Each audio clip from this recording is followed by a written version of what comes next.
Welcome to my new Guitar Nerdery video. Today I'd like to show you how you can easily play and arrange arpeggios on open strings.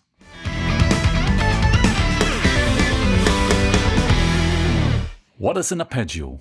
It's simply playing the notes of a chord apart from each other. Therefore, besides all them arpeggio shapes which have the notes on different strings, we can play arpeggios on just one string. In fact, a lot of you probably did that already without knowing it. For example, one of the most played licks when starting to learn tapping is this. And here I fretted an A on the E string, a C, and tapped an E, A, C, E, and that's A minor. And the tapping shapes I want to show you today are actually an extension of that simple idea. I'm also going to add the open string. Adding the open string E to the A minor arpeggio, it would go like this.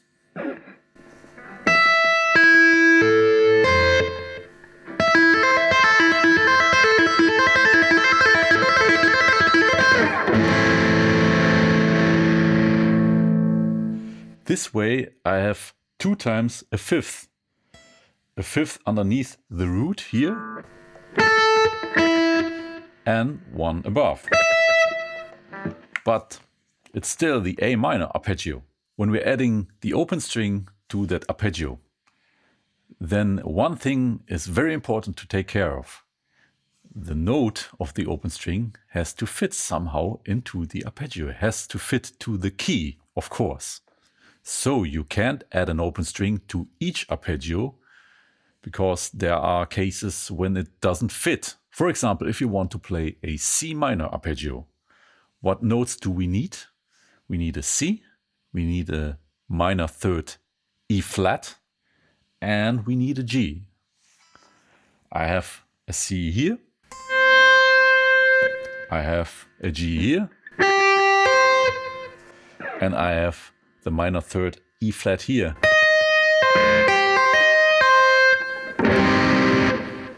But I can't add the open E to it because the E is the major third. It would destroy the minor arpeggio.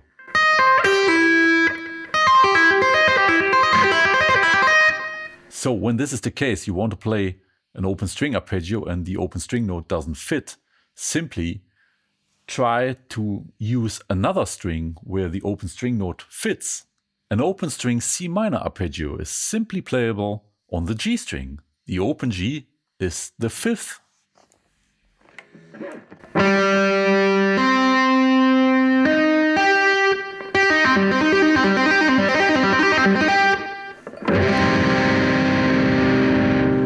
But there are many possibilities on just one string. The open string note doesn't have to be a chord note. It could also be an added chord note.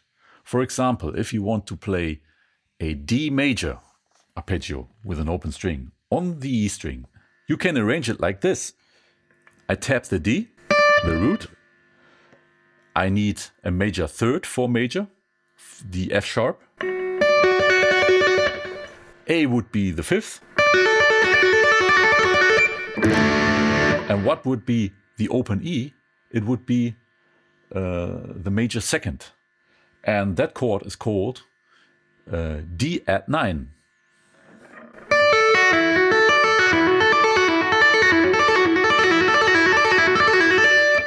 It simply works as a D major arpeggio. The added note E is just an extra flavor that doesn't disturb the function of the chord. And the real fun starts when you want to play over a chord progression, over a riff, and you start arranging your arpeggios to that chord progression. Just as an example, I take the standard cadence 1-4-5-1 in A major, and I try to arrange it on the high E string. So the chords I want to arrange are A major, D major, and E major.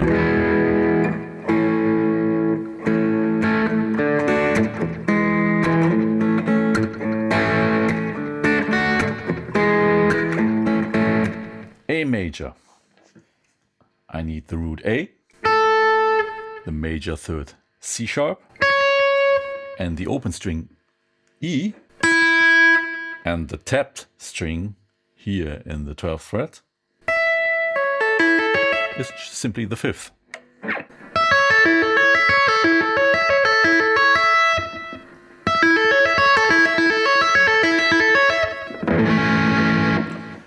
Now I want to arrange the D major, and then I can take that D at 9 arpeggio I explained before.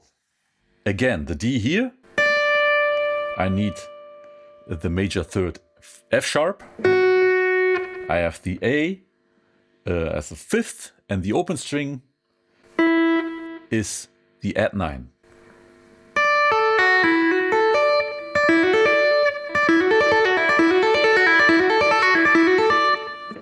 So I have this.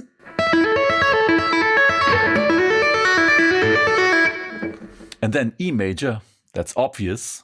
The open string is E, that's the root. I add the major third G sharp, the 5th B, and tap again the root.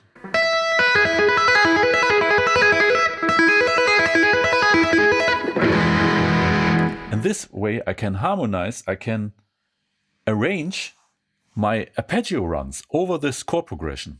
And when I'm gonna play them all together according to the chord progression 1, 4, 5, 1, it sounds like this.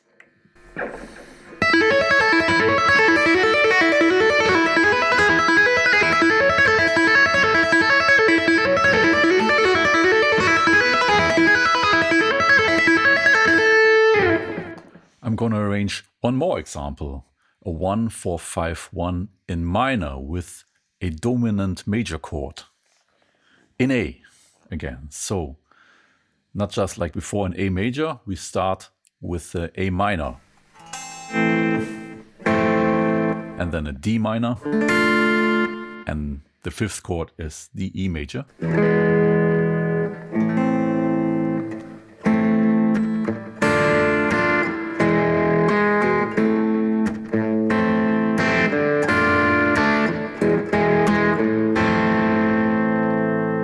So the A minor arpeggio on the E string would go like this.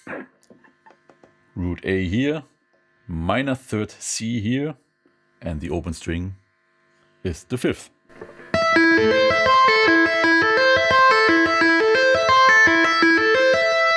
Then comes the D minor, and that's a little bit tricky. When we compare it to the D major at 9, that was this arpeggio.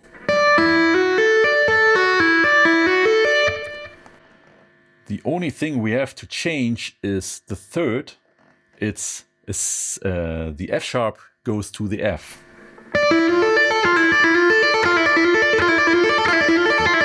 You see, making the D major arpeggio a D minor arpeggio, the trade-off is the stretch becomes very wide. Takes some extra time to practice that. But the third arpeggio in this minor cadence stays the same as in the major cadence. The E major, still the same.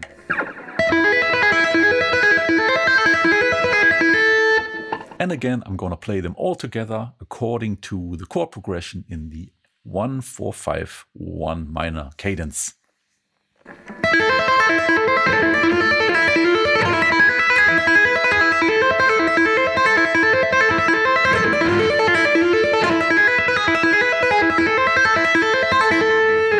To give you something you can really sink your teeth into, I glued a couple of easy cadences together and made it a longer chord progression, whereover I arranged those open string arpeggios. I played the whole thing in the intro, but here's again.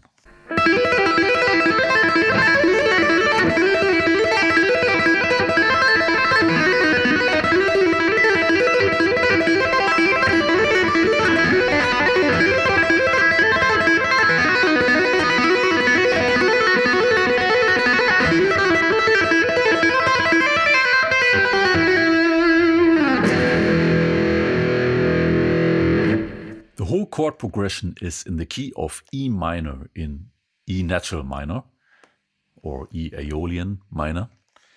And first I'm going to show you the tapping pattern. The pattern goes like this. It starts with the tap, pull off to the open string, then 2 hammer-ons.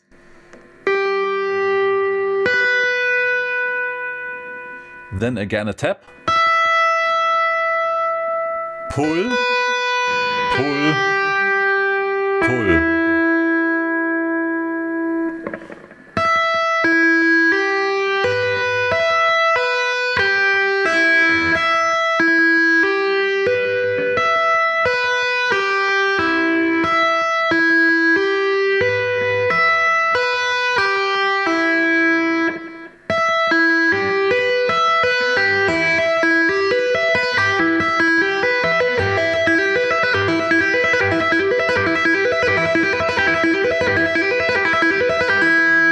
So first I recommend to just learn this tapping pattern with one arpeggio. And now I'm going to show you all arpeggios. And please don't hesitate to use the rewind button if something was too fast for you.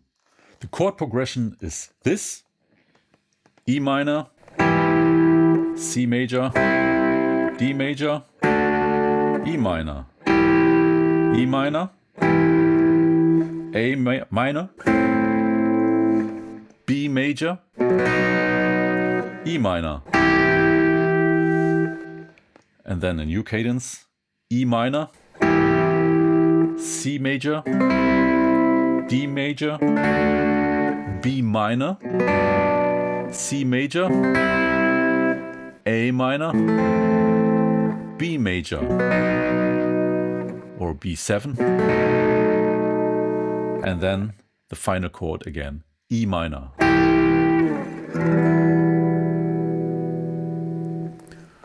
All chords together.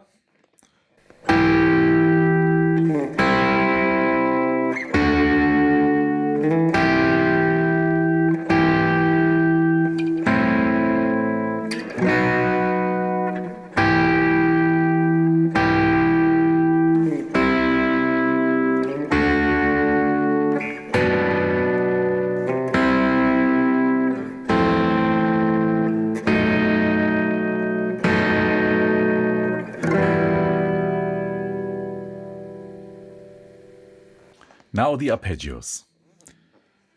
First chord was E minor. The arpeggio goes like this.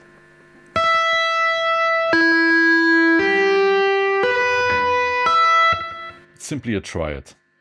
No added notes or no 7.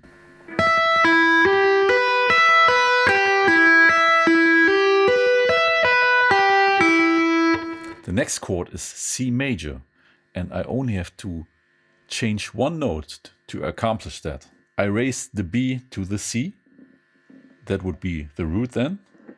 The tapped E is the major third to C. And the G is the 5th.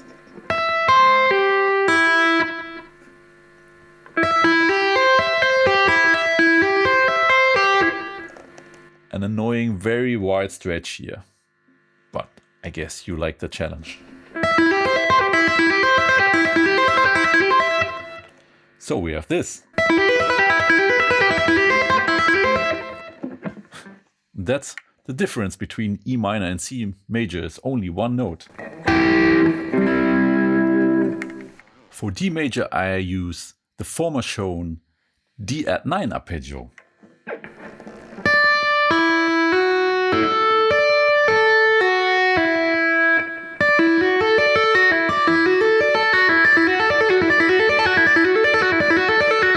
And the next chord would be again E minor. I would find it too boring to just play the former arpeggio, so I play kind of a leading in melodic thing. I play this.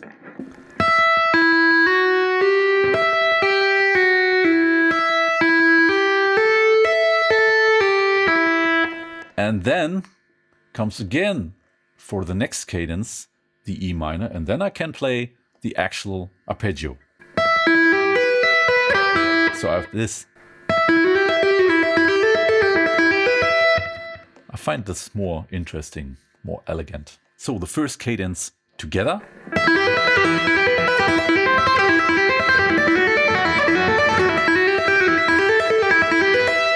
The chords of the next cadence are E minor, A minor, B major, and E minor.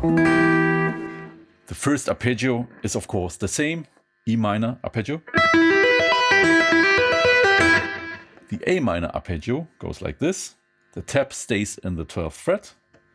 We fret here an A, and here is the C, the minor third C. And the open string would be the 5th.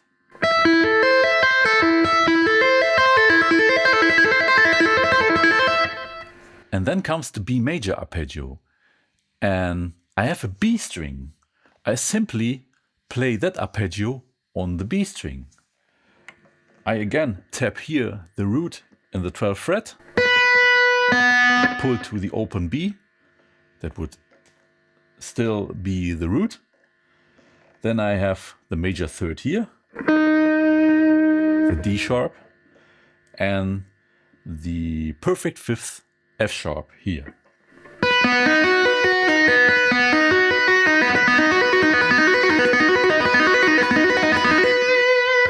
The final chord of this part is again E minor, and I play again that little melodic leading in, this. So all together goes like this.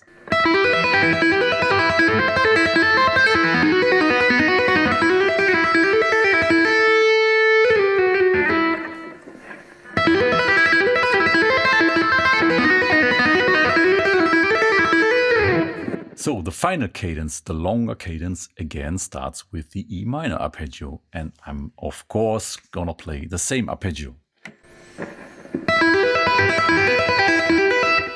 The next accord would be C major. We had that in the first cadence, so just change one note. Then the D major, and that's actually again the first cadence. I play again the D major at 9 arpeggio. Then comes B minor arpeggio, and I'm also gonna take the B string for it, and the arpeggio goes like this. Tap in the 12th fret, the B, and pull to the open B, which would be the root, and then the minor third D is here, and the F sharp is the perfect 5th.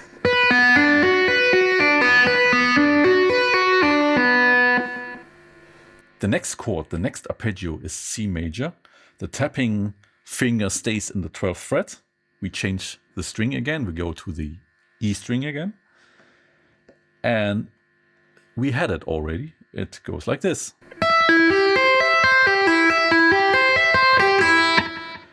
Then comes the A minor arpeggio, and also that we had already.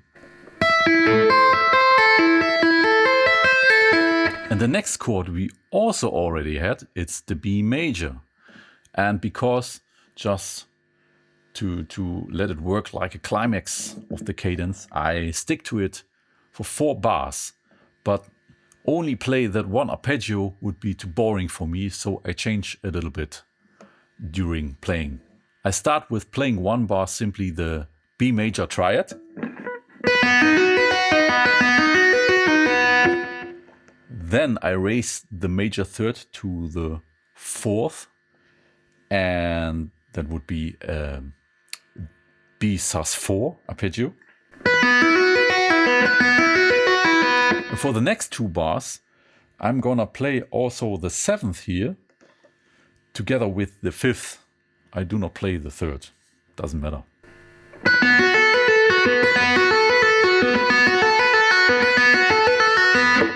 So all together, all 4 bars.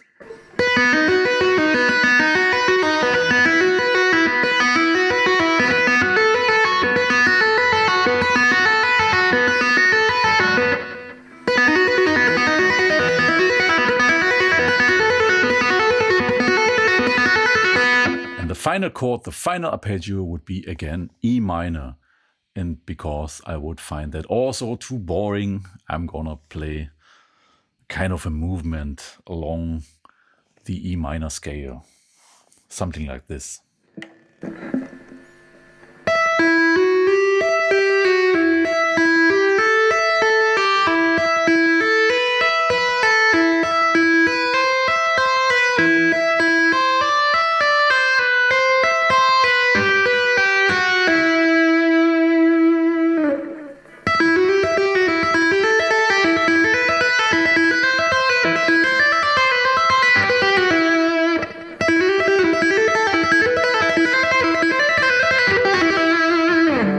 And now, finally, I'm gonna play them all again together.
This was it for today. Please don't forget to like and subscribe.